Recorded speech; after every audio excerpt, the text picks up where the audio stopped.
Mumtaz TV bersama menegakkan sunnah. Assalamualaikum warahmatullahi wabarakatuh. Alhamdulillah. Wassalatu wassalamu ala rasulillah wa ala alihi wa ashabihi wa man walah amma ba'd. Segala puji bagi Allah yang karena nikmatnya kita pun dapat bersuah kembali. Berjumpa bukan di sebuah restoran. Berjumpa bukan di taman rekreasi. Berjumpa bukan di rumah orang tua atau rumah kawan. Tapi kita berjumpa di majelis ilmu. Walaupun semuanya tetap di tempatnya masing-masing. Kita harus lebih banyak bersyukur kepada Allah Jalla Jalaluhu. Karena tidak perlu lagi seperti dahulu kita harus berlelah-lelah menempuh perjalanan yang panjang. Walaupun kita tetap perlu datang ke majelis ilmu dan hadir. Tapi terkadang jarak yang memisahkan kita sehingga kita nggak bisa berjumpa. Tapi ternyata dengan teknologi yang Allah berikan, kita tetap bisa belajar, tetap bisa menuntut ilmu, tetap bisa berkumpul bersama saudara-saudara seiman dan setakwa. Semoga salawat dan salam selalu tercurahkan untuk baginda Nabi kita Muhammad alaihi salatu wassalam, untuk keluarga beliau, untuk para sahabat beliau, dan untuk siapa saja yang mengikuti jejak mereka sampai hari kiamat. Jamaah rahimakumullah, hari ini kita akan berbincang tentang iman. Mungkin sebagian orang merasa, apa sih urgensi kita bicara tentang iman? Kan kita udah sejak lahir beriman. Bahkan ya sampai hari ini pun tetap beriman.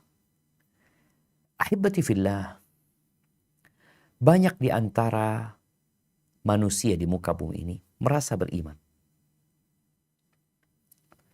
Mereka sebutnya orang-orang yang percaya, believer mungkin bahasa Inggrisnya. Tapi apakah keimanan mereka, kepercayaan mereka itu benar atau tidak? Iman itu memiliki definisi, memiliki syarat, memiliki rukun. Kalau kita mendengar ayat-ayat yang berkaitan dengan surga yang diperuntukkan bagi orang-orang yang beriman, siapakah yang dimaksud dengan orang-orang beriman? Apakah hanya sekedar dengan pengakuan orang itu diterima? Seperti seorang yang mengaku sebagai warga negara Indonesia. Maka pertanyaannya yang akan ditujukan kepada dia, mana buktinya engkau warga negara Indonesia? Loh, ini lo wajahku. Kalau bicara wajah, banyak orang-orang berwarga negaraan Amerika mungkin wajahnya seperti engkau. Apalagi kita bertetanggaan dengan Malaysia yang mereka satu rumpun sama kita. Tapi apa buktinya engkau orang Indonesia? Oh, aku punya paspor. Aku punya KTP. Ketika seorang mengatakan, aku orang beriman, apa buktinya engkau beriman? Maka hari ini kita ingin mengkaji tentang iman dari yang paling mendasar. Dari definisi. Karena ternyata ada sebagian yang kurang tepat mendefinisikan keimanan yang kemudian akan berdampak kepada kehidupan orang tersebut yang berkaitan dengan keimanan. Baik, kita akan baca, kemudian kita akan mengkaji apa yang kita baca. Tafadhal. Nah, Ustaz. Bab 1 pembahasan tentang iman, pasal 1 makna iman. A. Definisi iman secara bahasa. Secara bahasa, iman berarti pembenaran hati. Barakallahu fiik. Baik. Secara bahasa, ada sebagian ulama yang berpendapat iman itu berarti pembenaran hati. At-tasdiq. Tapi ternyata definisi ini kurang tepat. Dan subhanallah kita akan baca yang berkaitan dengan definisi ini. Bentar lagi kita akan baca footnote nomor 1 di halaman selanjutnya. Karena ternyata kalau iman itu diartikan pembenaran dengan hati saja, dia tidak mencakup makna iman. Iman ini memiliki makna yang luas sekali. Dan kita akan lihat di definisi iman secara istilah yang berbeda dengan at-tasdiq ternyata. Berbeda. Kalau sekedar pembenaran dengan hati, ya itu sebagian makna iman. Jadi sebagian ulama mengatakan iman itu al-iqrar, yaitu pembenaran dengan hati yang diiringi dengan ketentraman, kedamaian.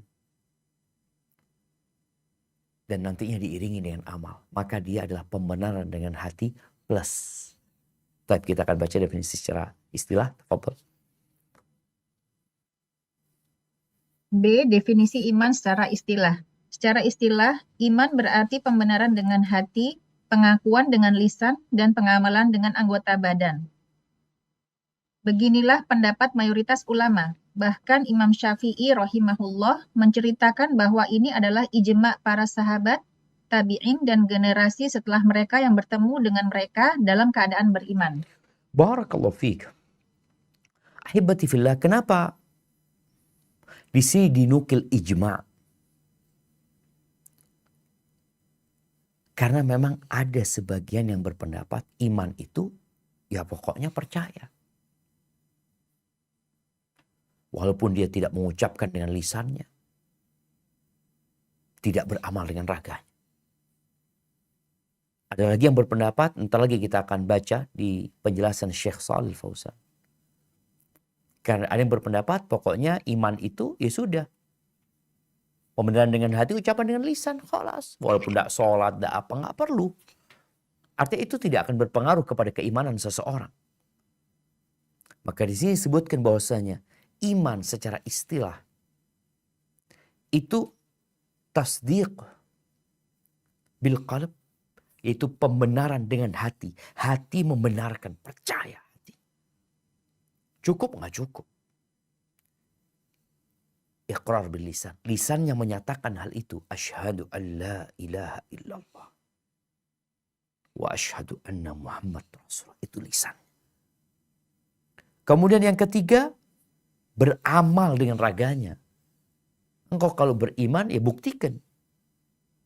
Apa buktinya engkau beriman? Oh, sholat. Ada amal yang dia lakukan. Yang menunjukkan keimanan dia. Kemudian, kita akan melihat di penjelasan definisi iman ini. Mungkin bisa langsung dibaca footnote-nya. Nah, tafadhol. Nah, Ustaz. Langsung footnote-nya ya, Iya, Ustaz, langsung ya? footnote-nya. Nah, Kitab Tauhid 2 ditulis oleh tim ahli Tauhid. Terkait penjelasan definisi iman di sini, pembenaran atau tasdiq dalam hati saja belumlah meliputi seluruh perkataan maupun perbuatan hati yang dituntut dari iman. Karenanya, Dr. Sholih Al-Fauzan memberikan penjelasan lebih tepat di dalam risalah beliau, Min Ushuli Ahli Sunnati wal Jamaah, halaman 13 sebagai berikut. Barakallahu fiik. Sebelum dilanjutkan ya. Di sini disebutkan tentang kalau iman itu hanya berarti pembenaran dengan hati, maka dia tidak meliputi seluruh perkataan maupun perbuatan hati. Hati ini juga berkata, hati ini juga beramal. Apa amalan hati? Cinta. Itu amalan hati. Takut. Berharap. Jadi kalau sekadar pembenaran dengan hati, dia tidak mencakup amalan hati yang lainnya. Gitu. Keyakinan, itu amalan hati. Gitu. Maka disinilah beliau menyebutkan bahwasanya apabila mendefinisikan iman itu hanya at-tasdiq, yaitu pembenaran dengan hati saja, maka ternyata ada hal-hal lain yang ada di dalam hati yang tidak tercakup dalam definisi tersebut. Kalau bicara orang takut, khosyah itu dari iman. Ketakutan seorang hamba kepada Allah ya. Atau bicara cinta tadi. Itu amalan hati. Dan seorang mukmin itu harus cinta. Gimana kalau dia beriman tapi dia benci? Kita akan lihat nanti pembahasan tentang bagaimana ada orang-orang yang mengaku beriman tapi dia benci dengan syariat Allah Azza wa Jalla. Hatinya, mungkin amalannya dia nampak seperti orang yang paling beriman. Baik, dilanjutkan. Dan di antara prinsip-prinsip ahlu sunnah wal jamaah adalah bahwasanya iman itu perkataan, qaul, perbuatan, amal, dan keyakinan i'tiqad yang bisa bertambah dengan ketaatan dan bisa berkurang dengan kemaksiatan. Jadi, iman itu bukan hanya perkataan dan perbuatan tanpa keyakinan, sebab yang demikian itu merupakan keimanan kaum munafik. Dan bukan pula iman itu hanya sekedar pengetahuan atau ma'rifah dan meyakini tanpa ikrar dan amal, sebab yang demikian itu merupakan keimanan orang-orang kafir yang menolak kebenaran. Baik, di sini disebutkan iman itu bukan hanya perkataan dan perbuatan tanpa keyakinan. Kenapa? Orang-orang munafik itu Allah menyebutkan tentang mereka. Wa minan nasi may yaqulu amanna billahi wa bil yaumil akhir. Ada di antara manusia yang berkata kami beriman kepada Allah dan hari akhir. Buktinya apa? Kami sholat gitu. Orang munafik disolli. Orang munafik berangkat haji. Orang munafik berangkat jihad. Tapi apa dikatakan mereka? Wa ma hum bimu'minin. Kata Allah, mereka bukanlah orang-orang mukmin. Kenapa? Ini disebutkan. Iman itu bukan hanya ucapan. Iman itu bukan hanya perbuatan. Tapi di situ harus ada yang namanya keyakinan. Dan disebutkan di sini bahwasanya iman itu bertambah dan berkurang ya. Nah, taib. Dilanjutkan. Allah Ta'ala berfirman, dan mereka mengingkarinya karena kezaliman dan kesombongan mereka. Padahal hati-hati mereka meyakini kebenarannya. Maka lihatlah kesudahan orang-orang yang berbuat kerusakan. An-Naml ayat 14. Ya, selanjutnya. Karena sebenarnya mereka bukan mendustakanmu, akan tetapi orang-orang yang zalim itu menentang ayat-ayat Allah. Al-An'am ayat 33. Baik, dilanjutkan.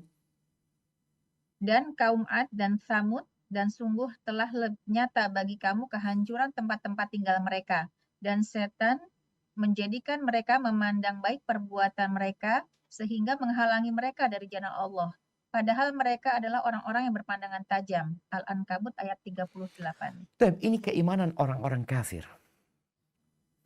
Kalau tadi kita sebutkan keimanan orang munafik itu beramal, berucap asyhadu an la ilaha illallah, asyhadu anna Muhammad Rasulullah, tapi hati mereka tidak beriman, tidak meyakini, tidak mempercayai. Sedangkan iman itu tasdik, keyakinan dengan mempercayai, membenarkan dengan hati, yang kedua mengucapkan dengan lisan, yang ketiga beramal dengan raga. Munafik ada dua. Apa? Ya, mereka beramal, mereka berkata, tapi hati mereka enggak. Orang-orang kafir hatinya tahu Nabi ini benar. Kok bisa? Maka Allah kata, "Innahum la yukadzibunak." Mereka enggak mendustakanmu. Mereka tahu engkau utusan Allah, tapi mereka sombong. Apakah sekedar tahu, membenarkan dengan hati, kemudian jadi beriman? Yang enggak. Bagaimana Abu Jahal atau bagaimana Abu Talib? Abu Talib itu tahu ponakannya benar. Tapi dia tidak mengimani. Dia tidak mengatakan syahadu an la ilaha illallah. Dia juga tidak beramal dengan keimanan dia. Cuma dia punya ma'rifah. Pengetahuan kalau ponakan ini benar. Gak pernah berdusta dia. Makanya dia belain keponakannya sebenarnya. Tapi dia tidak mengikuti. Ini keimanan orang-orang kafir. Bagaimana kaumnya Nabi Saleh juga seperti itu ya. Ya gak cukup gitu. Sekedar ma'rifah. Sekedar mengetahui. Benar, dia itu benar sebenarnya. Cuma aku gak mau ikut gitu. Ya dia bukan beriman. Maka iman itu sekali lagi dengan hati, dengan lisan, dan dengan raga. Baik, dilanjutkan. Bukan pula iman itu hanya satu keyakinan dalam hati atau perkataan dan keyakinan tanpa amal perbuatan, karena yang demikian adalah keimanan golongan murjiah. Allah seringkali menyebut amal perbuatan termasuk iman, sebagaimana tersebut dalam firman-Nya, sesungguhnya orang-orang yang beriman hanyalah mereka yang apabila ia sebut nama Allah bergetar hatinya, dan apabila dibacakan ayat-ayat Allah bertambahlah imannya. Dan kepada Allah lah mereka bertawakal, yaitu orang-orang yang mendirikan sholat dan yang menafkahkan apa-apa yang telah dikaruniakan kepada mereka. Merekalah orang-orang mukmin yang sebenarnya. Al-Anfal ayat 2-4. Lanjutkan. Dan Allah tidak akan menyia-nyiakan iman atau sholat kalian, Al-Baqarah ayat 143, yaitu sholatmu dengan menghadap ke Baitul Maqdis, maka sholat di sini dinamakan iman. Nah, ini kaum murji'ah yang berpendapat amal itu tidak termasuk dalam iman. Iman itu ya cukup keyakinan dengan di hati, ucapan 2 kalimat syahadat cukup. Iman itu buat mereka. Sehingga orang kalaupun nggak beramal, nggak sholat selama hidupnya, ya dia tetap beriman. Ini menurut kelompok murji'ah atau sebagian murji'ah di antara mereka seperti itu. Jadi ingat, iman itu mencakup hati, lisan, dan perbuatan. Anak ingin menjelaskan lebih detail lagi ya, yang berkaitan dengan iman ini. Ada ucapan Syekhul Islam rahimahullahu ta'ala. Beliau mengatakan, min usuli ahli sunnati wal jamaah. Termasuk dari prinsip-prinsip ahlus sunnah wal jamaah, annad din wal iman, bahwasanya agama dan keimanan itu qaulun wa amal. Qaulun wa amal, ucapan dan perbuatan. Qaulul qalbi wal lisan, ucapan hati dan ucapan lisan. Perkataan hati dan perkataan lisan, 2 ya. Perkataan hati, perkataan lisan. Wa amalul qalbi wa amalul lisan. Perbuatan hati dan perbuatan lisan. 4 jadinya. Kemudian wal jawarih, dan perbuatan raga kita. Jadi ada 5 perkara yang tercakup dalam definisi atau makna iman dalam pandangan ahlus sunnah wal jamaah. Diingatkan lagi, qaulul qalbi, ucapan hati dan perbuatan hati. Ucapan lisan dan perbuatan lisan. Yang ketiga, perbuatan raga kita. Taib, kita akan jelaskan yang pertama berkaitan dengan ucapan hati. Hati juga berkata, engkau mungkin tidak memperdengarkannya kepada orang lain. Apa yang disebut dengan qaulul qalbi? Ucapan hati. Nah, di sini ucapan hati itu tasdiq.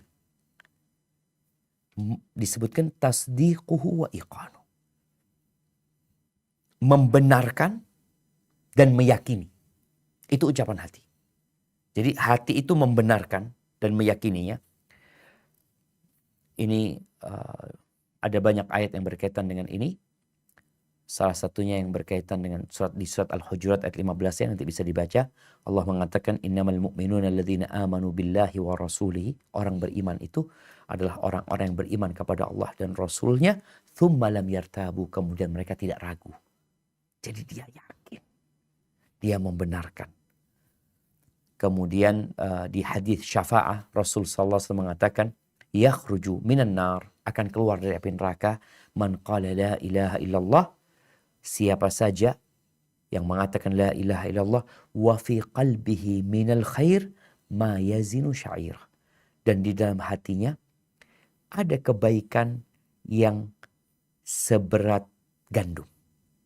Tadi dia punya ucapan hati.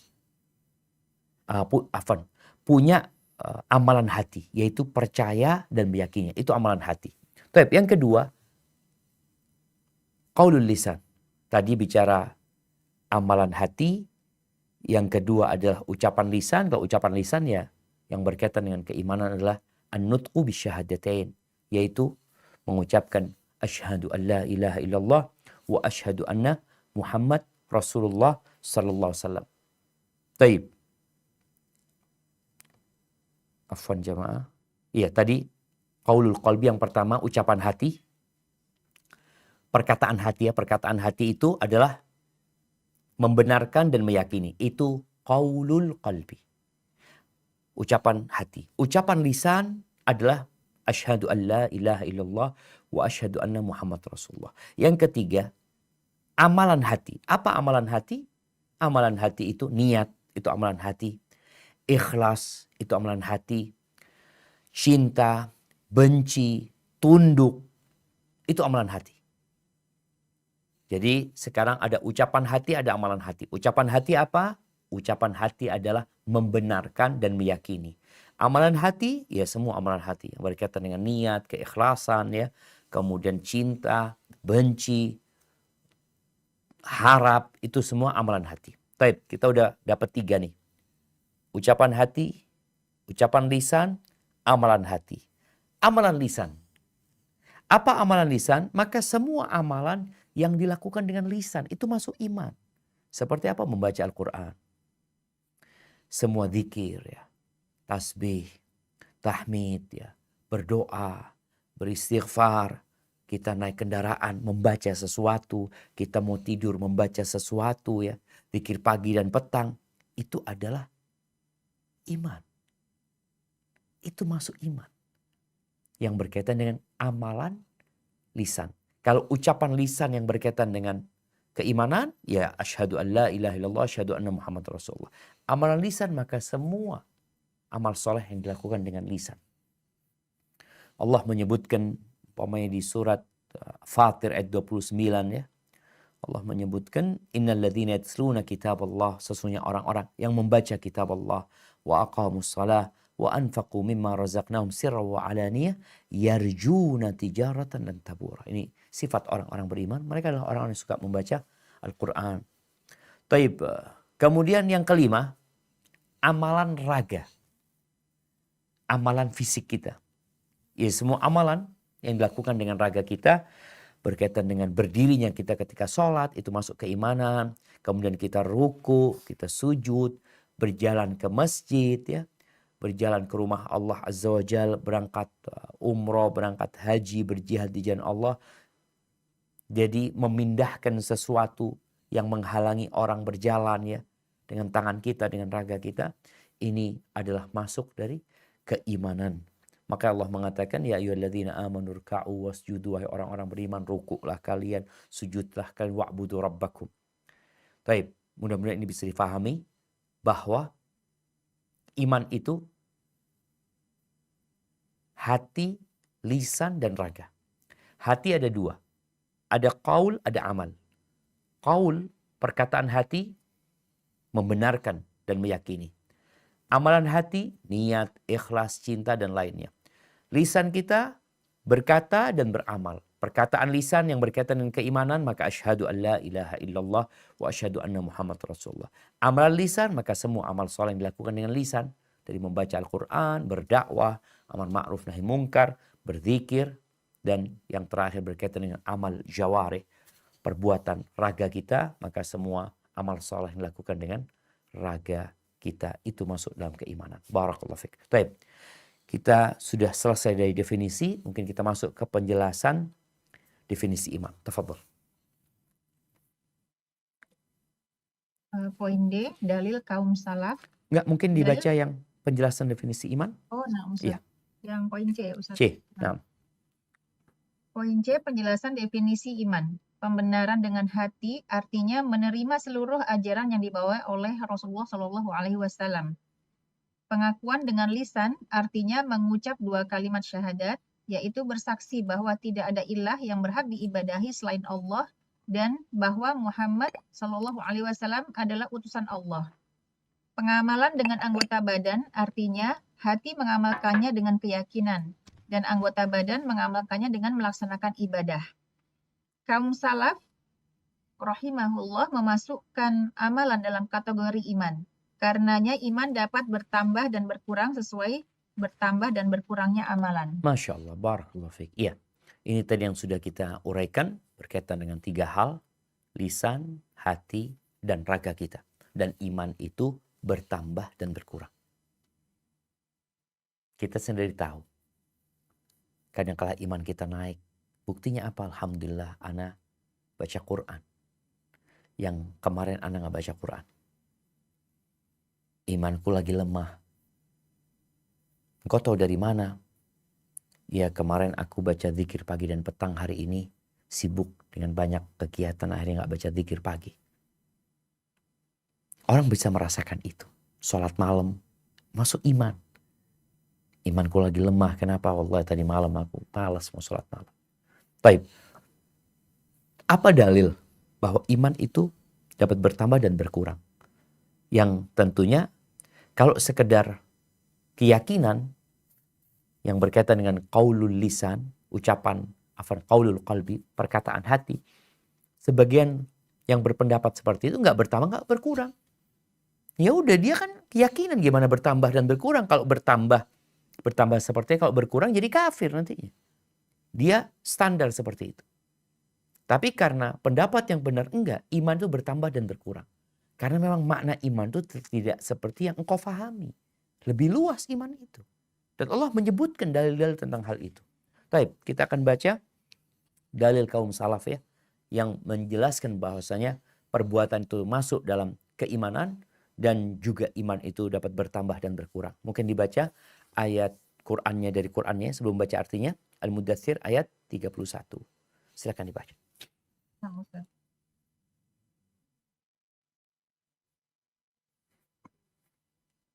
A'udzu billahi minasyaitonir rajim. Wa ma ja'alna ashaban nari illa malaikatan وما جعلنا عدتهم إلا فتنة للذين كفروا ليستيقن الذين أوتوا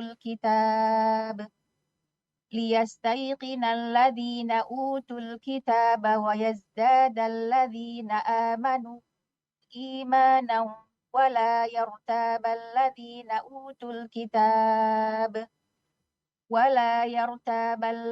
أوتوا الكتاب والمؤمنون وليقول الذين في قلوبهم مرض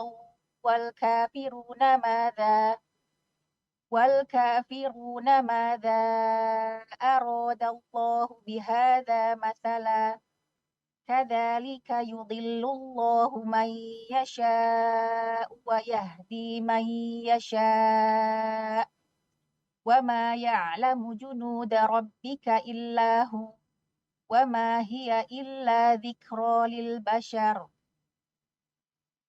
Artinya, dan tiada kami menjadikan penjaga neraka itu melainkan dari malaikat, dan tidaklah kami menjadikan bilangan mereka itu melainkan untuk jadi cobaan bagi orang-orang kafir, supaya orang-orang yang diberi Alkitab menjadi yakin, dan supaya orang yang beriman bertambah imannya, dan supaya orang-orang yang diberi Alkitab dan orang-orang mukmin itu tidak ragu-ragu, dan supaya orang-orang yang di dalam hatinya ada penyakit dan orang-orang kafir mengatakan, apakah yang dikehendaki Allah dengan bilangan ini sebagai suatu perumpamaan? Surah Al-Mudaththir ayat 31. Baik, barakallahu fikum. Kita lihat jemaah. Di ayat ini Allah Azza wa Jalla menyebutkan wala yartabal ladzina utul kitab, supaya enggak ragu-ragu orang yang dikasih Alkitab. Allah juga sebutkan agar orang-orang yang beriman bertambah keimanan mereka. Berarti keimanan itu dapat bertambah. Cinta yang termasuk amalan hati itu dapat bertambah, dapat berkurang. Bagaimana kadangkala godaan dunia membuat cintanya kepada Allah, kepada akhirat, kepada agama jadi berkurang. Maka ayat ini menyebutkan bahwasanya iman itu bertambah. Kalau sesuatu yang bisa bertambah, mau tidak mau otomatis dia dapat berkurang.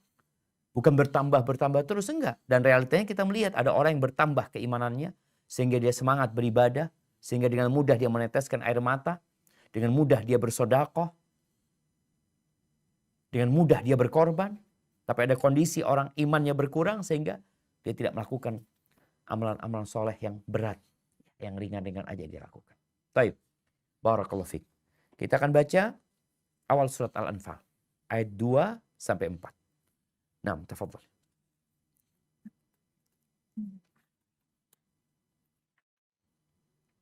Innamal mu'minuna alladzina idza dzukirallahu wajilat qulubuhum wa idza tuliyat alaihim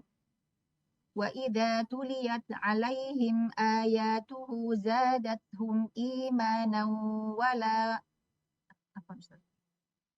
Wa idza tuliyat alaihim ayatuhu zadathum imanan wa ala rabbihim yatawakkalun alladzina yuqimuna as-salata wa mimma razaqnahum yunfiqun. Sesungguhnya orang-orang yang beriman ialah mereka yang bila disebut nama Allah gemetarlah hati mereka. Dan apabila dibacakan ayat-ayatnya, bertambahlah iman mereka karenanya.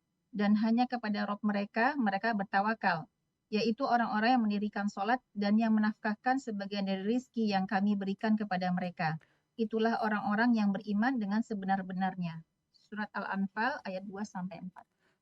Barakallahu fiik. Naam. Ulaika humul mu'minuna haqqah. Mereka orang-orang beriman yang sebenarnya. Apa kriteria mereka? Allah sebutkan. Innamal mu'minuna alladzina idza dzukirallahu wajilat qulubuhum. Apabila disebut nama Allah bergetar hati mereka. Wa idza tuliyat alaihim ayatuhu zadathum iman. Kalau dibacakan kepada mereka ayat, bertambah keimanan mereka. Kok bisa bertambah? Ya tadi, karena iman itu bukan hanya membenarkan dengan hati. Atau sekedar ucapan asyhadu an la ilaha illallah, asyhadu anna Muhammad Rasulullah. Yang itu gak mungkin bertambah memang. Apakah bisa bertambah ucapan lisan kalau berkaitan dengan 2 kalimat syahadat? Gak ada. Dengan keyakinan, ya udah itu keyakinannya. Kalau kurang jadinya ragu. Tapi Allah sebutkan di sini bahwa ternyata iman itu dapat bertambah. Bagaimana teknis bertambahnya? Tadi kita sudah sebutkan. Tatkala kita katakan ada 5 hal yang berkaitan dengan keimanan ini. Ucapan hati yang tidak dapat bertambah. Ucapan lisan yang memang 2 kalimat syahadat tersebut. Kemudian ada amalan hati yang dapat bertambah dan berkurang. Ada amalan lisan yang dapat bertambah dan berkurang. Ada amalan raga yang dapat bertambah dan berkurang. Itu semua adalah iman. Satu kesatuan. Maka dikatakan iman bertambah. Yazid wa yanqus. Dapat bertambah. Dan berkurang. Barakallahu fiik. Baik. Dalil yang ketiga. Ustaz. Yang ketiga langsung dibaca saja ya Ustaz? Iya, artinya. Tidak ada matan. Nah. Poin ketiga, hadis yang diriwayatkan oleh Muslim dengan sanadnya dari Abu Hurairah radhiyallahu anhu, ia berkata, Rasulullah Shallallahu alaihi wasallam bersabda, iman itu ada 70 atau 60 sekian cabang. Yang paling utama adalah ucapan la ilaha illallah dan yang paling bawah tingkatannya ialah menyingkirkan bahaya atau batu, duri dan sejenisnya dari tengah jalan. Dan rasa malu termasuk cabang dari iman. Barakallahu fiik. Kita lihat ya Rasulullah SAW menjelaskan tentang iman. Iman itu memiliki 60 atau 70 cabang. Iman itu masuk dalam iman. Yang paling tinggi adalah a'laha qaulu la ilaha illallah. Ucapan la ilaha illallah. Ini yang tadi kita bicarakan. Di mana seorang tidak akan diterima kecuali dia mengatakan la ilaha illallah. Asyhadu an la ilaha illallah wa asyhadu anna Muhammad Rasulullah. Kalau dia ingin masuk dalam Islam. Dan ucapan la ilaha illallah adalah ucapan yang paling tinggi dari keimanan. Bahkan man qala la ilaha illallah khalisan min qalbi dakhal jannah. Barang siapa yang mengatakan la ilaha illallah ikhlas dari hatinya, dia masuk surga. Karena ada orang yang mengucapkan la ilaha illallah bukan dari hatinya. Jadi seperti orang-orang munafik. Mereka mengucapkan la ilaha illallah, iya. Apa kemudian dia jadi orang beriman?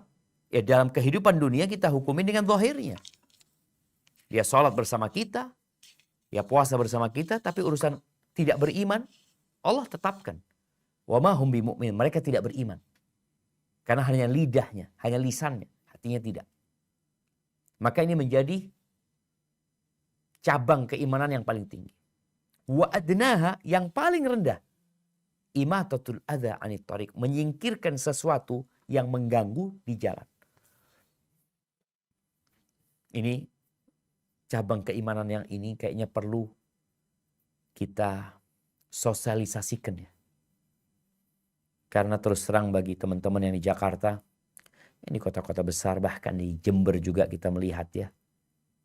Itu orang-orang beriman bukan menyingkirkan sesuatu yang mengganggu di jalan, tapi malah membuang sesuatu yang mengganggu di jalan. Sampah dibuang. Sungai-sungai, ada tumpukan sampah di sana. Tempat yang nggak boleh untuk buang sampah, orang pada buang sampah di situ, yang mengganggu banyak orang lain. Padahal ini menunjukkan kualitas keimanan.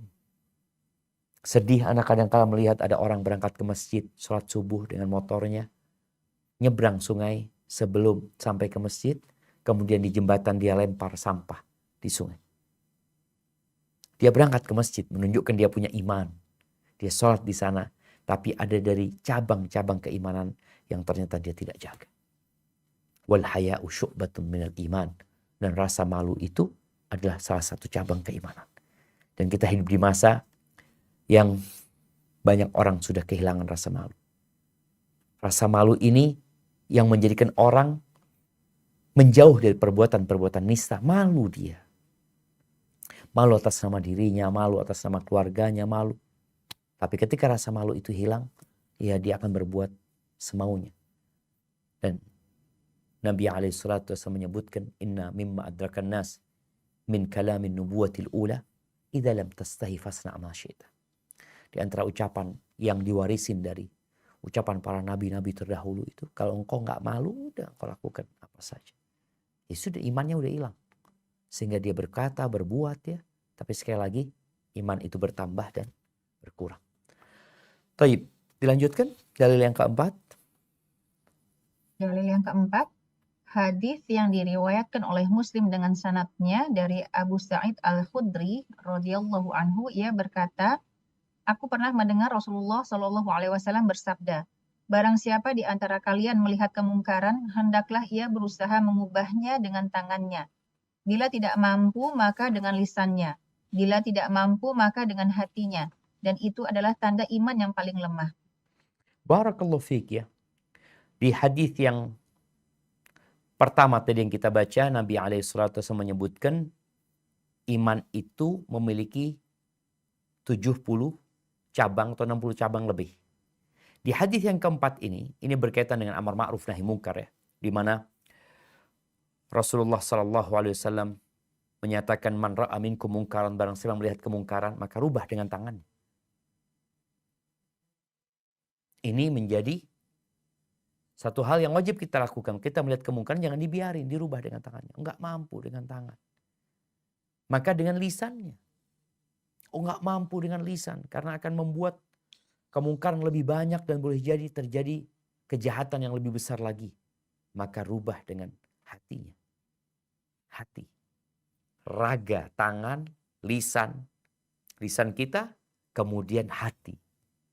Dan Nabi menyebutkan, wadzalika ad'aful iman. Yang merubah dengan hatinya itu adalah keimanan yang paling rendah. Ini juga menunjukkan bahwa keimanan itu dapat melemah dan dapat menguat. Dapat bertambah dan berkurang. Baik, kemudian kita akan masuk ke pasal kedua, hakikat iman. Nah, silahkan dibaca di halaman 185. Nah, Pasal 2, hakikat iman. Allah Azza wa Jalla berfirman, innamal mu'minuna alladzina idza dzukirallahu wajilat qulubuhum wa idza tuliyat alaihim ayatuhu wa zadatuhum imanan wa ala rabbihim yatawakkalun alladzina yuqimuna as-salata wa mimma razaqnahum yunfiqun ulaika humul mu'minuna haqqan lahum darajatun 'inda rabbihim wa maghfiratun wa rizqun karim. Sesungguhnya orang-orang yang beriman ialah mereka yang apabila disebut nama Allah gemetarlah hati mereka, dan apabila dibacakan ayat-ayatnya bertambahlah iman mereka karenanya, dan hanya kepada Robnya mereka bertawakal, yaitu orang-orang yang mendirikan sholat dan yang menafkahkan sebagian dari rizki yang kami berikan kepada mereka. Itulah orang-orang yang beriman dengan sebenar-benarnya. Mereka akan memperoleh beberapa derajat ketinggian di sisi Robnya dan ampunan serta rizki atau nikmat yang mulia. Al-Anfal ayat 2-4. Barakallahu fiik ya. Di ayat ini kita mendapati Allah Azza wa Jal mensifati orang-orang yang beriman. Bagaimana lembutnya hati mereka. Ini bicara ada amalan hati ya. Idza dzukirallah, kalau disebutkan Allah, wajilat qulubuhum, gemetar hati mereka. Tidak seperti orang-orang munafik. Disebutkan nama Allah ya mereka biasa aja. Orang yang beriman beneran gemetar. Dibacakan ayat-ayat Allah bertambah keimanan. Lalu mereka bertawakal kepada Allah. Ini amalan hati lagi. Ini iman. Hati bergetar, iman bertambah, dan mereka berserah diri kepada Allah Azza wa Jalla. Jadi tawakal itu amalan hati. Ada orang yang kadangkala menanyakan tentang apakah orang tawakal nggak harus atau nggak perlu beramal. Ya udah tawakal. Tawakal itu amalan hati. Amalan ragamu kau disuruh bekerja. Jadi hatimu berserah diri kepada Allah, ragamu bekerja dan masuk keimanan juga. Kemudian disebutkan bahwasanya sifat mereka orang beriman ini yuqimunas shalah. Mereka mendirikan sholat. Mereka mengeluarkan sebagian hartanya yang Allah rezekikan kepada mereka. Mereka inilah orang-orang yang beriman sebenarnya. Jadi orang yang beriman ini beramal sebagai bukti keimanan dia. Dan amal itu termasuk dari iman dia. Bukan dipisahkan antara iman dan amal. Memang Allah sering menyebutkan bagaimana alladzina amanu wa amilus sholihat. Iman dan amal soleh. Seakan-akan amal soleh bukan termasuk keimanan. Enggak. Dipisahkannya amal soleh dari keimanan dalam banyak ayat itu untuk menjelaskan pentingnya atau kedudukan amal itu dari keimanan. Sehingga nggak boleh diremehkan. Karena itu termasuk dari iman. Bahkan dari keimanan yang paling penting setelah adanya keyakinan dan adanya ucapan di lisan. Baik. Ayat yang kedua. Walladzina amanu wa hajaru wa jahadu fi sabilillahi walladzina awaw wa nasaru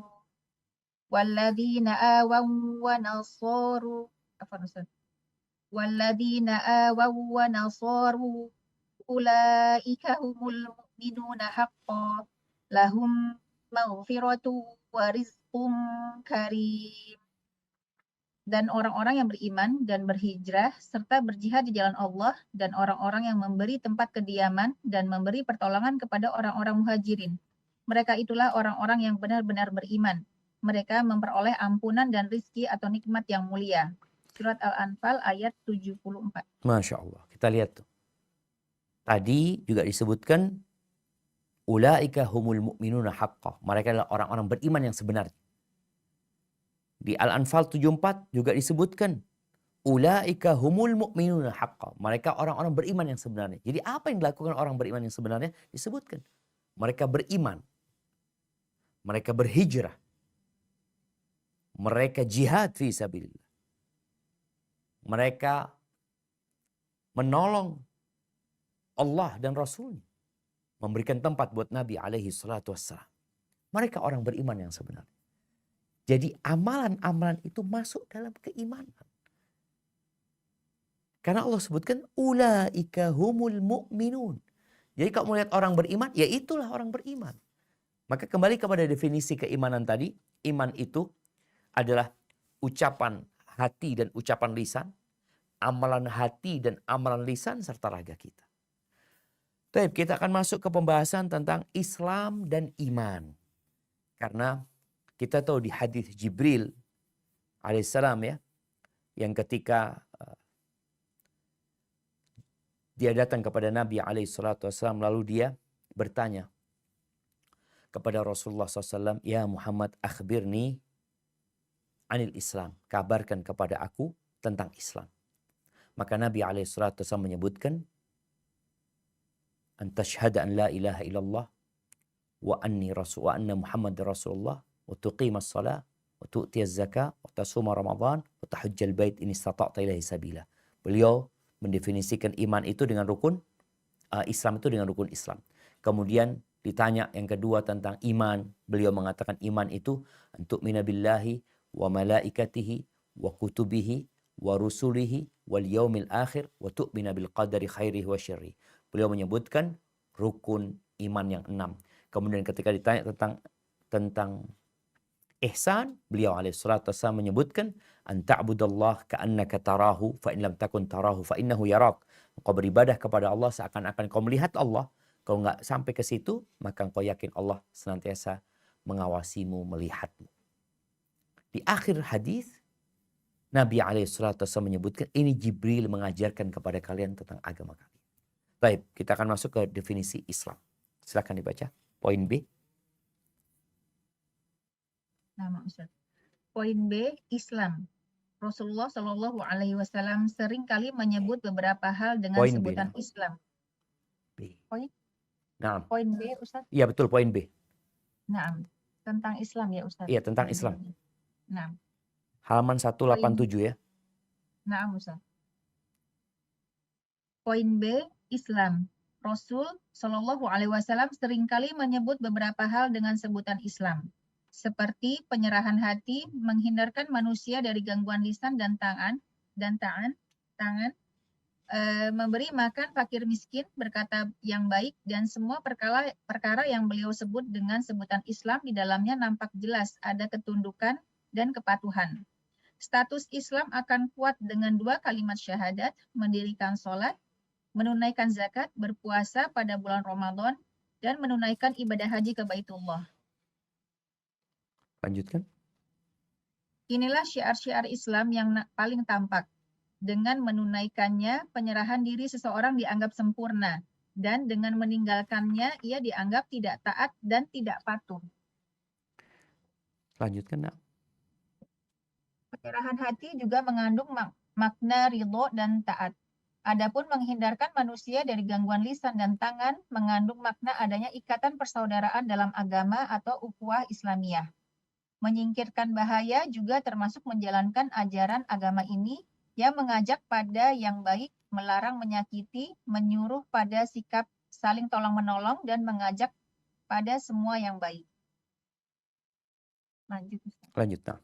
Nah, apabila seseorang mengerjakan semua itu, juga sifat-sifat terpuji lainnya, berarti ia termasuk orang yang taat dan patuh. Itulah di antara gambaran paling jelas dalam menerjemahkan ajaran Islam. Sebab sifat-sifat terpuji tersebut mustahil lahir sebagai sebuah amalan dan perilaku apabila tidak ada tasdik atau pembenaran. Sifat-sifat itulah yang menjadi terjemahan dari Islam. Masya Allah, barakallahu fiik. Iya. Kalau bicara Islam, maka ada beberapa hadis yang disampaikan oleh Rasul SAW ketika beliau menerjemahkan makna Muslim, umumnya al-Muslim, man salim al-muslimun min lisanihi wa yadih. Orang Islam itulah orang yang orang lain selamat dari lisan dan perbuatan dia, ya dari gangguan dia. Kemudian disebutkan di sini bagaimana Muslim itu membantu orang lain, menolong orang lain. Ini adalah amalan-amalan zahir, syiar-syiar yang nampak. Nabi menyebutkan Islam itu dengan syiar-syiar yang nampak. 2 kalimat syahadat nampak, didengar oleh orang. Kalau bicara sholat kelihatan sama orang. Kemudian yang namanya berangkat haji atau mengeluarkan zakat dan lainnya, itu adalah amalan-amalan yang zahir, yang terlihat. Tapi kaitannya dengan keimanan, ini tidak akan dilakukan oleh seorang hamba kalau nggak ada kepercayaan di hatinya, tidak ada pembenaran di hati. Atau dia melakukan itu tanpa pembenaran di hati. Seperti orang-orang munafik. Namun akan nampak dia tidak serius mengerjakan. Seperti sholat. Allah ketika menyebutkan orang-orang munafik yang mereka lisannya menyatakan asyhadu an la ilaha illallah wa anna Muhammad Rasulullah. Allah katakan idza qamu ila salati qamu kusala. Mereka kalau bangkit mendirikan sholat, mereka malas-malasan. Yura'unan nas. Akan terbukti dia riya, hatinya riya. Wala yadhkuruna Allah illa qalila. Ya dia hanya cepat-cepat saja, dia tidak berzikir kecuali sedikit. Maka yang namanya orang, ya kalau kita dengar Islam itu berserah diri. Iya, berserah diri dengan menjalankan semua yang diperintahkan oleh Allah Azza wa Jalla. Yang pertama tentunya berkaitan dengan rukun Islam, kemudian dengan amalan-amalan yang lainnya. Jadi dirinya melakukan ketaatan, hatinya berserah diri dengan mempercayai, meyakini dan membenarkan semua itu. Barakallahu fiik. Baik, adapun iman, silahkan. Poin C, iman. Kita semua telah mengetahui jawaban Rasulullah SAW dalam hadis Jibril. Beliau juga menyebut banyak hal dalam hadis lain seperti akhlak mulia, murah hati, sabar, cinta Rasul dan kaum Ansor, serta memiliki rasa malu dan banyak hal lain dengan sebutan iman. Keimanan yang berarti pembenaran secara batin. Namun, beliau tidak mengkhususkan iman dengan perkara-perkara yang bersifat batin. Sebaliknya, beliau menyebutkan bahwa amalan-amalan lahiriah juga disebut dengan keimanan. Dan sebagiannya lagi ada yang beliau sebut dengan Islam. Lanjutkan. Beliau menyebut keimanan utusan Abul Qais dengan sebutan Islam sebagaimana yang terdapat dalam hadis Jibril alaihi salam. Beliau juga menyebutkan di dalam hadis Syu'abul Iman, cabang-cabang keimanan. Yang paling tinggi ialah ucapan la ilaha illallah. Dan yang paling rendah ialah menyingkirkan bahaya, batu, duri, dan sejenisnya dari tengah jalan. Apa yang terdapat di antara keduanya ialah amalan-amalan lahiriah dan batiniah. Barakallahu fiik. Taib. Yang pertama menyebut keimanan untuk utusan bukan Abul Qais ya, Abdu Qais. Abdu. Taib ahibati fillah. Di sini dijelaskan tentang ternyata iman itu tidak selalu amalan batin. Memang di hadis Jibril Nabi menyebutkan alaihissalatu wassalam 6 rukun iman. Tapi di hadis lain Nabi menyebutkan seperti tadi yang kita baca tentang iman itu 60 atau 70 lebih cabangnya ya. Salah satu yang disebutkan itu bukan amalan batin. Imatatul adza 'anit thariq. Menyingkirkan sesuatu yang ganggu di jalan. Ini amalan lahir. Tapi itu masuk keimanan. Tapi di riwayat lain, Nabi SAW menyebutkan Islam juga kadang-kadang dengan amalan batin. Jadi bagaimana menggabungkan sekarang antara Islam dengan iman? Ini yang akan dibahas oleh Syekh. Sehingga kita tahu ternyata ada amalan-amalan batin yang dimasukkan dalam definisi Islam. Sebagaimana ada amalan-amalan lahir yang nampak dan itu juga masuk dalam keimanan. Sehingga iman ini kembali kepada definisi yang tadi disampaikan di awal bahwa iman itu ucapan dan perbuatan. Bukan hanya yang berkaitan dengan amalan hati kita. Baik, dilanjutkan. Sebagaimana diketahui bahwa amalan-amalan tersebut tidak menjadi bukti keimanan kepada Allah Azza wa Jalla tanpa adanya keimanan dalam hati seperti yang sering disebutkan dalam banyak nas syar'i mengenai pentingnya keimanan dalam hati. Mengamalkan syiar-syiar lahiriah yang disertai dengan pembenaran dalam hati itulah keimanan. Jadi Islam mencakup pembenaran dalam hati dan praktik atau pengamalan. Itulah penyerahan diri kepada Allah Azza wa Jalla. Barakallahu fiik. Makanya ini bicara bagaimana pentingnya iman dalam amal, bahwa yang namanya keyakinan dalam hati itu harus ada dalam setiap amalan, karena amalan itu pun masuk dalam keimanan. Makanya tadi disebutkan, Allah sering menyebutkan amanu wa amilus solihat. Amanu wa amilus solihat, beriman dan beramal soleh. Ini ada keterkaitan bahwasanya amal soleh itu adalah bagian dari iman. Dan amal itu menjadi soleh karena ada keimanan. Kalau enggak, Allah nggak akan terima sedekahnya orang munafik. Sedekahnya orang kafir. nggak akan diterima. Hanya akan jadi azab buat mereka nantinya. Barakallahu fiik. Baik, lanjutkan. Atas dasar ini semua, maka dapat dikatakan bahwa apabila kata Islam dan iman disebutkan bersamaan, maka kata Islam diartikan dengan amalan-amalan lahir dan kata iman diartikan dengan amalan batin. Namun, apabila salah satu yang disebutkan, maka ia juga diartikan seperti yang lain. Artinya, Islam diartikan dengan keyakinan dan amalan, sebagaimana iman jika disebutkan sendirian juga memiliki arti yang sama. Barakallahu Kedua, fiik. Iya. nah, Ustaz. Jadi ini seringkali ada pertanyaan. Apa perbedaan Islam dan iman? Maka apabila dua hal ini berkumpul dalam satu konteks, seperti pertanyaan malaikat Jibril kepada Nabi SAW, kabarkan kepada aku tentang iman, tentang Islam, maka kemudian diterjemahkan atau diartikan oleh Nabi SAW bahwasanya iman itu amalan batin ya. Iman berkaitan dengan iman kepada Allah dan rukun iman yang lainnya. Adapun Islam berkaitan dengan amalan zahir. Tapi kalau ada kalimat iman sendiri, orang-orang beriman, maka yang dimaksud adalah orang-orang Islam juga gitu.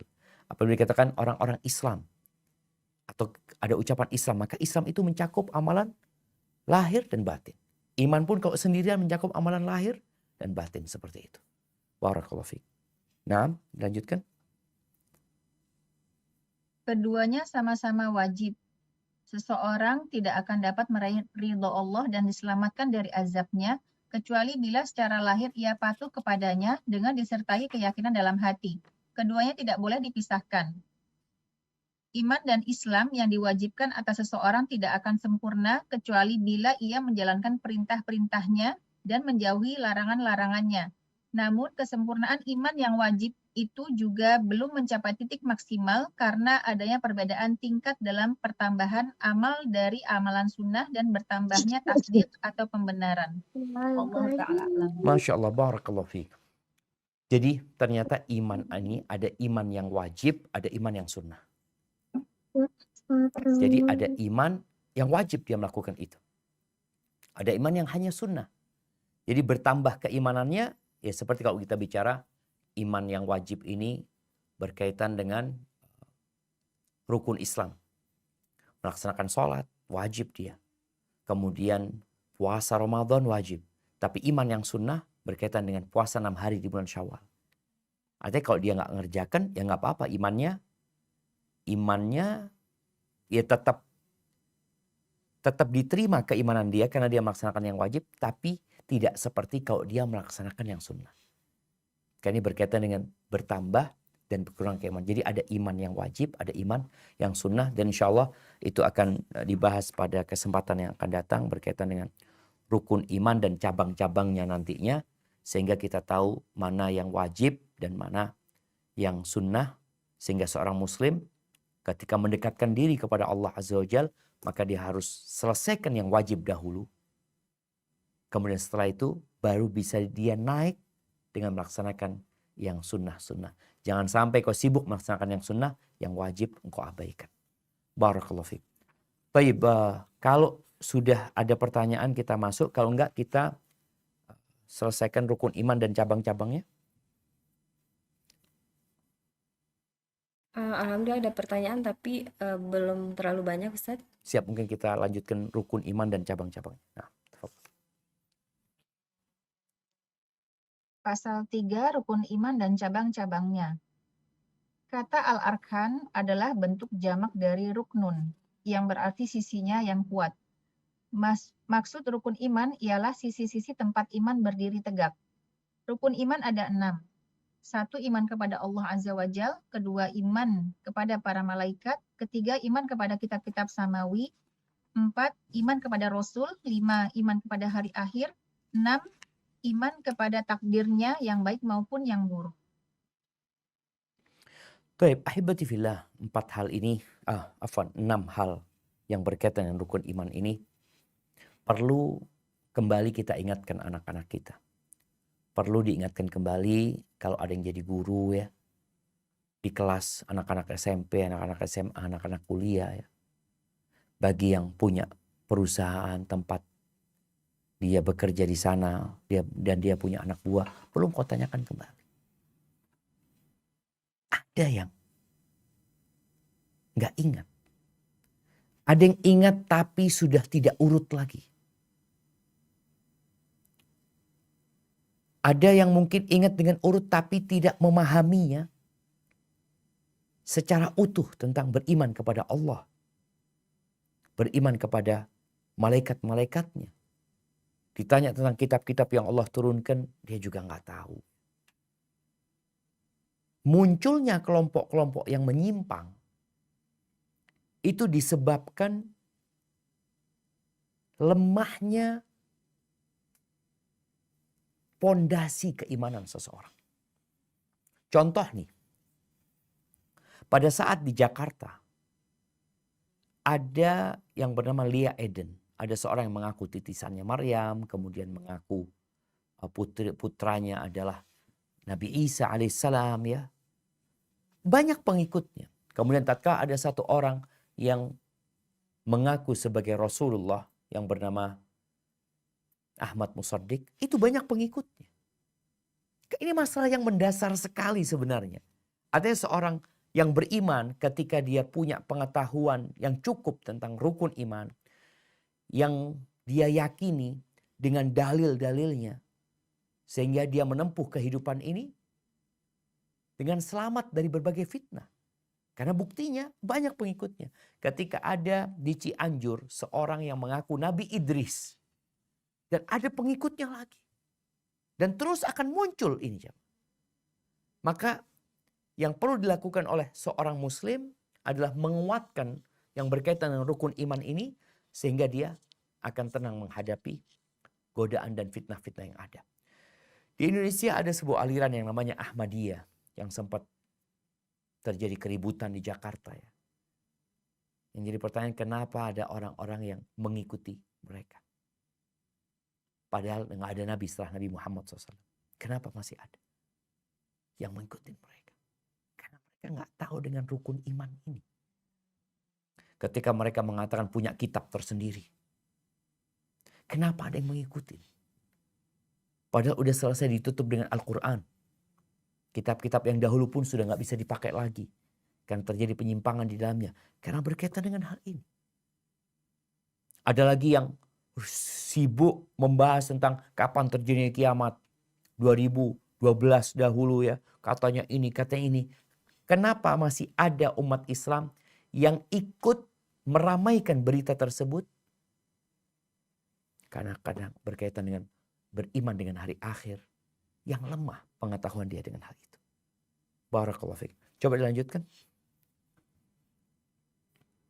Dalilnya ialah jawaban Rasulullah SAW ketika ditanya oleh malaikat Jibril tentang pengertian iman. Beliau menjawab, iman ialah percaya kepada Allah, para malaikatnya, kitab-kitabnya, para rasulnya, percaya pada hari akhir, dan percaya pada takdirnya yang baik maupun yang buruk. Barakallahu fikum. Selain dalil ini ya, ini dalil dari hadis Nabi SAW yang mengumpulkan semua rukun iman. Sebelum tidur, kita membaca akhir ayat, 2 ayat terakhir di Al-Baqarah ya. Kita mengatakan amanar rasul bima unzila ilaihi min rabbihi wal mu'minun. Kullun amana billah wa malaikatihi wa kutubihi wa rusulihi. Di sini disebutkan 4 rukun iman. Beriman kepada Allah, kepada malaikat-malaikatnya, kepada kitab-kitabnya, dan kepada utusan-utusannya. 4. Di banyak ayat disebutkan tentang beriman dengan hari akhir. Dan di beberapa ayat disebutkan tentang takdir Allah Azza wa Jalla. Inna kulla syai'in khalaqnahu biqadar. Dan di hadis Jibril dikumpulkan semua oleh Nabi SAW. Sehingga benar-benar Jibril datang supaya nggak ada lagi perselisihan dari orang mungkin yang menyimpulkan dari Al-Quran ya. Karena ada lagi kelompok Syiah umpamanya yang menjadikan al-imamah itu sebagai rukun dari keimanan mereka. Beriman dengan imam mereka. Dengan maksumnya imam-imam mereka. Seperti itu. Maka di sini Nabi menjelaskan 6 jelas. Sehingga nggak ada yang nambahin, nggak ada yang ngurang. Barakallahu fiik. Baik, lanjutkan. Kata asyu'ab ialah bentuk jamak dari kata asyu'bah yang berarti kelompok dari sesuatu. Syu'abul iman berarti cabangnya yang banyak, lebih dari 72 cabang. Dalam sebuah hadis disebutkan bahwa cabangnya ada 70 sekian, bid'un wa sab'un. Cabang, bid'un adalah bilangan antara 2 hingga 10. Nah, dilanjutkan. Dalil mengenai banyaknya jumlah cabang iman ialah sebuah hadis yang diriwayatkan oleh Muslim dengan sanadnya. Abu Hurairah radhiyallahu anhu meriwayatkan dari Nabi Shallallahu alaihi wasallam, beliau bersabda, iman itu memiliki 70 atau 60 sekian cabang. Yang paling utama adalah ucapan la ilaha illallah dan yang paling rendah tingkatannya ialah menyingkirkan bahaya batu atau duri dari tengah jalan. Nah, dilanjutkan. Rasul Shallallahu Alaihi Wasallam menjelaskan bahwa cabang-cabang iman yang paling utama ialah tauhid. Ia harus ada dalam diri setiap orang. Cabang-cabang iman yang lain tidak dianggap sah atau benar kecuali jika tauhidnya benar. Adapun cabang iman yang paling bawah adalah menyingkirkan bahaya yang dikhawatirkan mengenai kaum muslimin, baik itu berupa batu atau duri di jalan atau yang lainnya. Barakallahu fikum. Dalam hadis Abu Hurairah disebutkan cabang iman, sehingga dia bagian dari iman. Bukan sesuatu yang terpisahkan dari keimanan.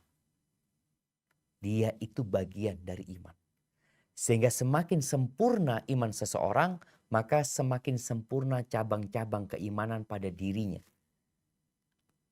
Yang paling tinggi berkaitan dengan la ilaha illallah, bahkan itu menjadi pokok utama di mana semua amalan tidak akan diterima tanpa la ilaha illallah. Ada sebagian kelompok mungkin yang senantiasa mereka menebarkan pokoknya jadi orang baik lah engkau jadi orang baik masuk surga sudah. Sampai ada cerita seorang tokoh agama yang dia bangun pesantren untuk seluruh agama, belajar di sana, kemudian yang bangun masjidnya itu non-muslim. Setelah dibangun masjid itu dia kok tertarik dengan Islam. Dia mengatakan, saya kepingin masuk Islam. Kata orang, nggak perlu, Bapak ini sudah Islam. Bapak ini sudah Islam. Subhanallah. Hanya sekedar membangun masjid, hanya sekedar membantu orang lain. Tadi sudah sampaikan, Islam itu na'am. Ada amalan-amalan zahir yang berkaitan dengan Islam. Tapi rukun Islam itu ada 5. Dan yang pertama adalah mengucapkan 2 kalimat syahadat. Kenapa orang dikatakan Islam? Kalau bicara tadi, iman. Menyingkirkan sesuatu di jalan itu termasuk dari keimanan. Belum tentu yang menyingkirkan orang beriman. Dia beramal tapi tanpa keimanan. Karena apa? Syaratnya tadi, la ilaha illallah tidak ada pada diri dia. Ketika datang Aisyah radhiyallahu taala anha bertanya tentang Ibn Jud'an Dia seorang yang sangat baik sekali, sangat dermawan sekali, yang menjadi ikon kedermawanan di Mekah pada masa jahiliyah. Ditanya, afa yanfa'uhu?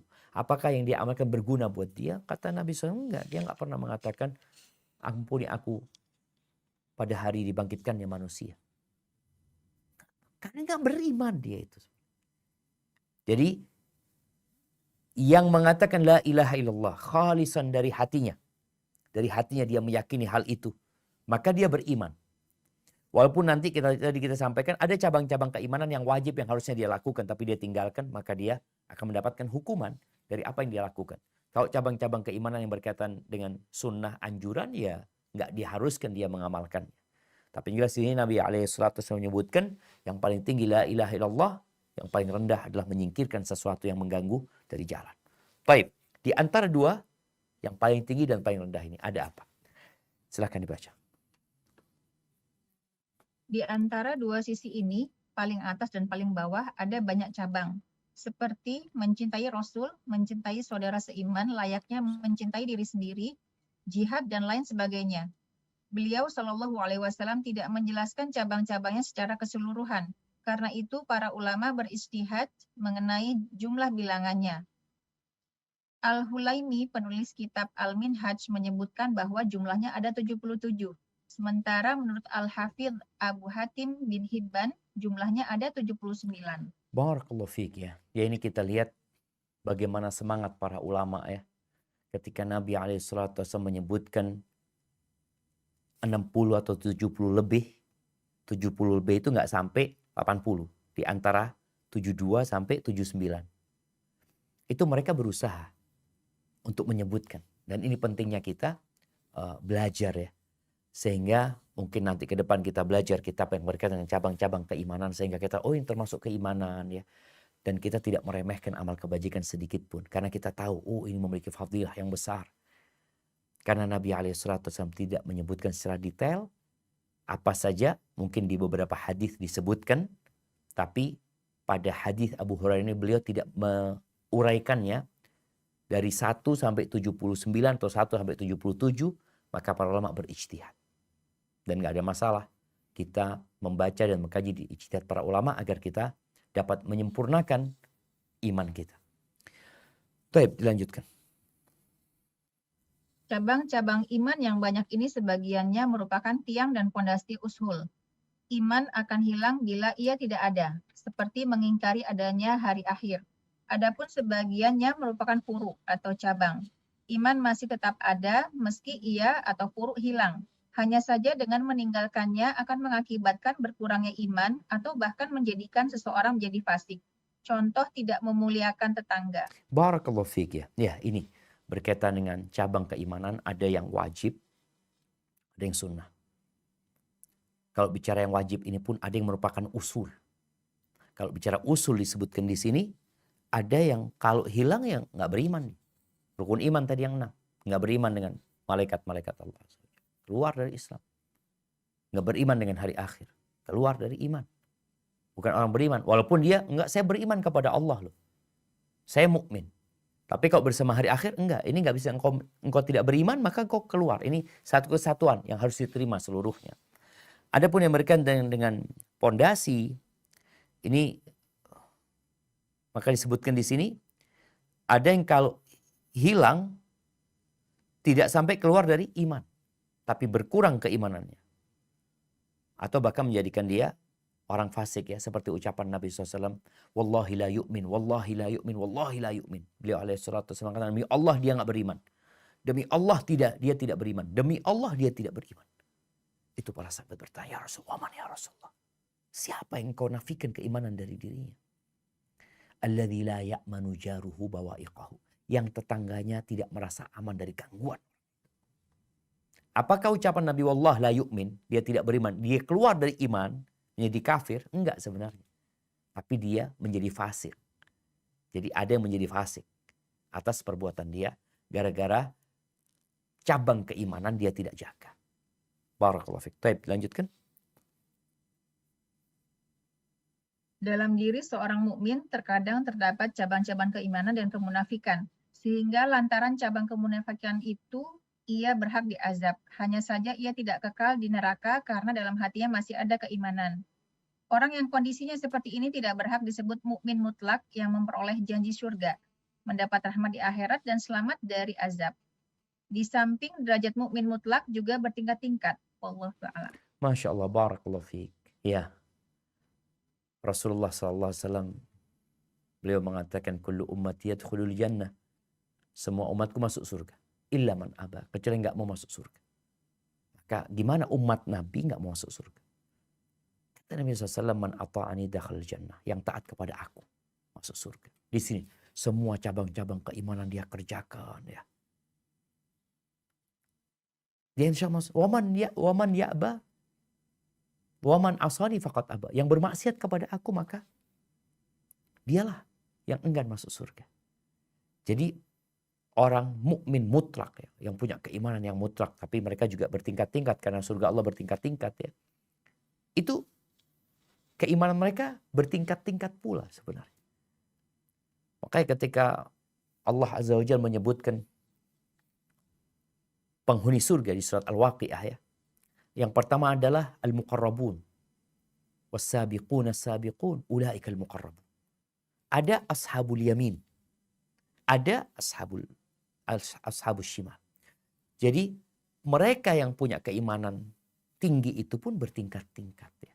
Karena derajat surga juga bertingkat-tingkat, sehingga sekali lagi pentingnya kita mempelajari tentang cabang-cabang keimanan.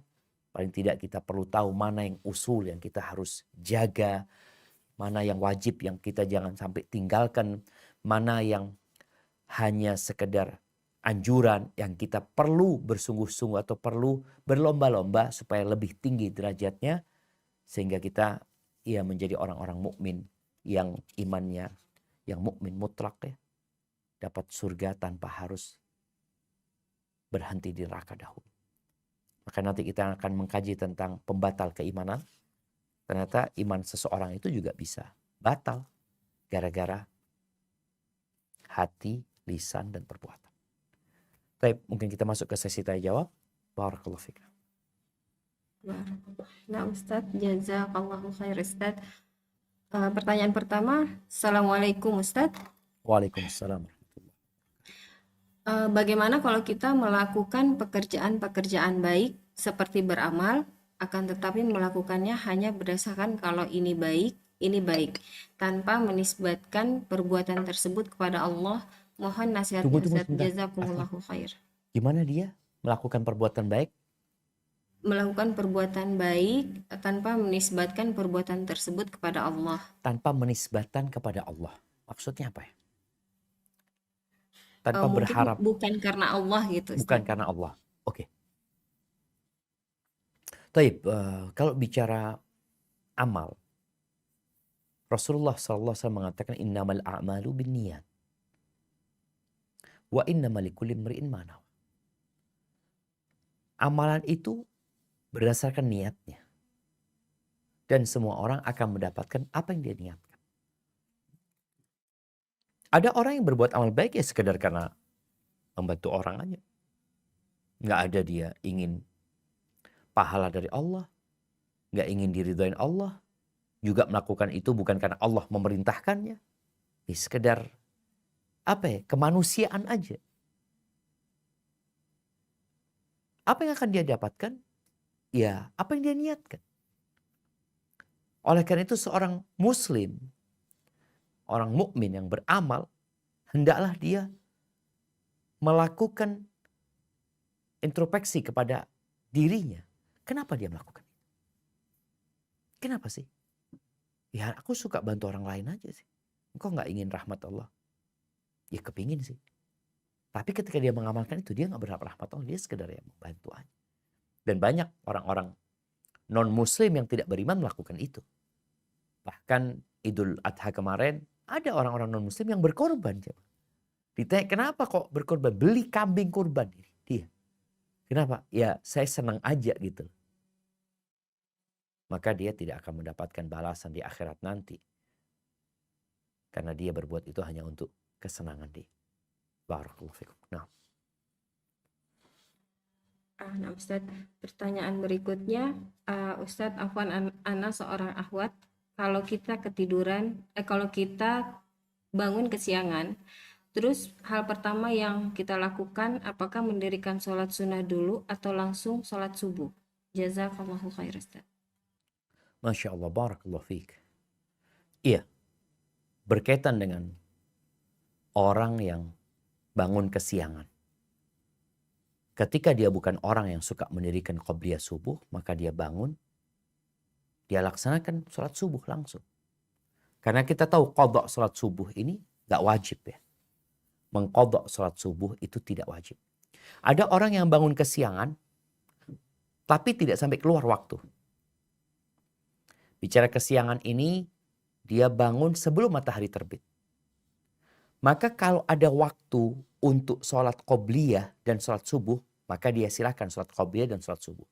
Tapi kalau ternyata waktunya hanya cukup untuk sholat subuh, padahal dia orang yang senantiasa melaksanakan qobliyah subuh, maka dia laksanakan sholat subuh. Qobliyahnya nanti diqadha setelah matahari terbit. Jadi seperti itu. Jadi ngelihat ketika orang itu yang wajib dia lakukan adalah mengqadha sholat subuhnya kalau sudah keluar waktu. Tapi kalau dikatakan tadi dia memang biasa melakukan sholat qobliyah subuh, nggak ada masalah dia melaksanakan qobliyah subuh. Hadza wallahu a'lam bissawab. Pertanyaan ketiga Ustadz. Assalamualaikum Ustadz. Waalaikumsalam warahmatullahi wabarakatuh. Izin bertanya, apakah ada kitab yang menjelaskan tentang cabang-cabang iman yang termasuk usul atau furu'? Jazakumullahu khair Ustadz. Barakallahu fiik. Alhamdulillah tadi udah disebutkan ya. Kitab Al-Minhaj punya Al-Hulaimi. Kemudian sebenarnya ada kitab Al-Baihaqi ya. Al-Imam Al-Baihaqi punya kitab cukup besar. Judulnya Syu'abul Iman. Kemudian kitab ini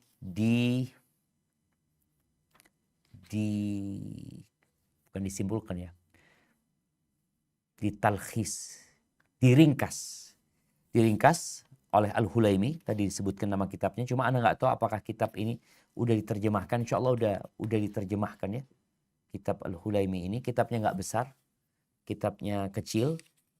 Insya Allah itu bisa menjadi rujukan. Hadza wallahu a'lam bissawab. Nah. Berikutnya ada Ukhti Maila yang ingin bertanya langsung. Tafadholi. Tafadhali barakallahu. Ukhti Maila, tafadholi.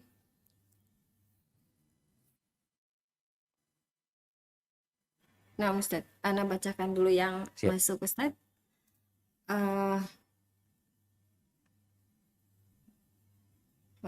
Assalamualaikum, Ustadz. Waalaikumsalam. Semoga Ustadz dan keluarga serta tim selalu dalam lindungan Allah. Izin meminta nasihatnya untuk para akhwat Ustadz yang bekerja, baik yang sudah bersuami maupun yang belum bersuami. Jazakallahu khair Ustadz, barakallahu fiik. Masya Allah ya. Taib, kita nih berada di masa, di waktu, di zaman di mana tenaga para wanita itu dibutuhkan. Kemarin siapa ceritanya? Pabrik-pabrik besar itu, mereka mempekerjakan wanita. Karena wanita itu detail katanya. Salah satu perusahaan Epson nggak saya. Rata-rata katanya yang kerja wanita Ustaz, yang ngerakit itu ya. Karena detail perempuan itu ya. Dan dia sabar. Aku nggak kayak orang laki. Kacau kalau mereka melakukan hal itu. Apa yang harus dilakukan wanita? Yang pertama, engkau harus bertakwa kepada Allah Azza wa Jalla. Dengan melaksanakan perintah dan menjauhi larangan. Yang kedua, jangan tergoda dengan dunia ini. Kau hanya sementara. Jangan sampai gara-gara dunia engkau lupa dengan kewajibanmu. Jangan sampai karena dunia engkau lupa dengan tanggung jawabmu sebagai seorang anak. Kalau dia katakan dia wanita belum menikah, kemudian kalau dia sudah menikah dia sebagai seorang istri, kalau dia sudah punya anak dia sebagai seorang ibu, jangan sampai lupa. Kewajiban memberikan nafkah itu bukan kewajiban.